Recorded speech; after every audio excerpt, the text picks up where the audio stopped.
Hello guys, இந்த வீடியோவில் எதை பற்றி பார்க்க போகிறோம் அப்படின்னு சொல்லி பார்த்தீங்கன்னா மணிமேகலை அண்ட் உசேன். ஸோ இவங்க ரெண்டு பேரும் வந்து பார்த்தீங்கன்னா லவ் மேரேஜ் தான் பண்ணியிருப்பாங்க. பட் இவங்களோட வாழ்க்கையில் டெவலப் ஆயிருந்தாலும் இவங்களுக்குள்ள விரிசலான்ற விஷயமும் வர ஆரம்பிச்சிருச்சு. அதுக்கான பின்னணி என்னன்றது தாங்க இந்த வீடியோவில் பார்க்க போகிறோம். நம்ம சேனலில் ஃபர்ஸ்ட் டைம் பார்க்குற பர்சனாக நீங்கள் இருந்தீங்கன்னா மறக்காமல் நம்ம சேனலை சப்ஸ்கிரைப் பண்ணிக்கோங்க. அது மட்டும் இல்லாமல் இந்த வீடியோ பற்றி உங்களுக்கான கருத்துக்கள் ஏதாச்சும் இருந்துச்சுன்னா தாராளமாக கமெண்ட் பாக்ஸில் மென்ஷன் பண்ணுங்கள்.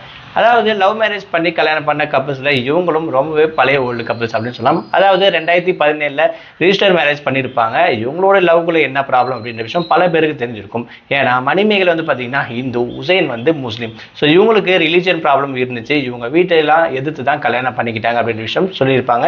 அது மட்டும் இல்லாமல் கல்யாணத்துக்கு முன்னாடியும் பின்னாடியும் நாங்கள் ஒரே மாதிரி தான் வாழ்ந்துட்டு இருக்கோம்.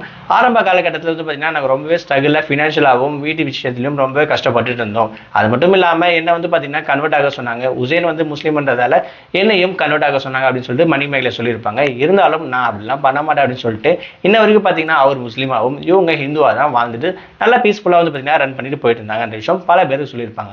இவங்க நிறைய இடத்துல வந்து பார்த்தீங்கன்னா வீலாக ஆகட்டும் வீடியோ ஆகட்டும் ரொம்பவே ஜாலியாகவும் ரொம்ப ஃப்ரெண்ட்லியான ஒரு கப்புள்ஸாக இருக்க மாதிரி பார்த்தீங்கன்னா வீடியோவும் போட்டுருப்பாங்க. இப்போ வந்து பார்த்தீங்கன்னா ரீசெண்டாக ஒரு சில விஷயங்கள் மாற ஆரம்பிச்சிருக்கு அப்படின்ற விஷயத்தை அவங்களுடைய வீலாக வந்து பார்த்தீங்கன்னா சொல்லிட்டு இருக்காங்க. அதாவது ஆரம்பத்தில் எங்ககிட்ட காசு இல்லாமல் சின்ன வீட்டில் இருந்தாலும் நாங்கள் ரொம்ப நெருக்கமாகவும் ரொம்ப ஜாலியாகவும் சந்தோஷமாக இருந்தோம். இப்போ எங்ககிட்ட பெரிய வீடு இருக்குது, வாசல் இருக்குது. அது மட்டும் இல்லாமல் அவருக்கும் தனியாக ரூம் இருக்குது, எனக்கும் தனியாக ரூம் இருக்குது. இந்த விஷயங்கள் இப்போ டெவலப் ஆகி வந்து பார்த்தீங்கன்னா இப்போ பிரிஞ்சு தான் இருக்க மாதிரி ஆகிட்டு இருக்கு. அதாவது அவருக்கும் நிறைய வேலை அப்படின்னு சொல்லி வெளியே போயிடாரு, நானும் என்னோட வேலை அப்படின்னு சொல்லி ஃபோக்கஸ் ஆகிட்டு இருக்கேன். இந்த விஷயம் ஒரு கட்ட வரைக்கும் நல்லா தான் இருந்துச்சு. பட் இப்போ வந்து பார்த்தீங்கன்னா எங்களுக்குள்ள அந்த அண்டர்ஸ்டாண்டிங் என்ற விஷயம் கொஞ்சம் பெருசாகிட்டே போயிட்டு இருக்கு அப்படின்ற விஷயத்தை பார்த்தீங்கன்னா வீலாகில் மணிமேகலை கொஞ்சம் கிளியராக சொல்லியிருப்பாங்க. ஒருவேளை இவங்களுக்குள்ளேயும் பிரச்சனை மாதிரி ஆரம்பிக்குதான்ற விஷயம் இங்கே ஒரு கொஸ்டின் மார்க்காக இருக்குது அப்படின்னு சொல்லலாம். ஏன்னா இவங்க ரெண்டு பேரும் டைம் ஸ்பெண்ட் பண்ணிக்கிறதே இல்லைன்ற விஷயம் தான் இங்கே சொல்ல வந்திருக்காங்க. இப்போ ரீசனாக வந்து பார்த்தீங்கன்னா அதாவது நிறைய பிரபலங்கள் டிவோர்ஸ் அப்படின்ற விஷயத்தில் ஈஸியாக வந்துட்டு இருக்காங்க. அது மட்டும் இல்லாமல் இந்த ஒரு விஷயம் ரொம்ப ட்ரெண்டிங்காகவே போயிட்டு இருக்கு அப்படின்னு சொல்லலாம். அதாவது ஜெயம் ரவி, தனுஷ் அப்படின்னு சொல்லிட்டு இந்த லிஸ்ட் வகையில் இப்போ மாதம்பட்டி கூட வந்து பார்த்தீங்கன்னா புதுசாக விஷயம் பண்ணியிருக்காரு.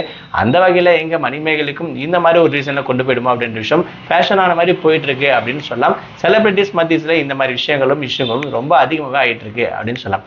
இதை பற்றி நீங்கள் என்ன நினைக்கிறீங்க? உங்களோட கமெண்ட் என்ற விஷயத்தை மறக்காம கமெண்ட் பாக்ஸில் மென்ஷன் பண்ணுங்க.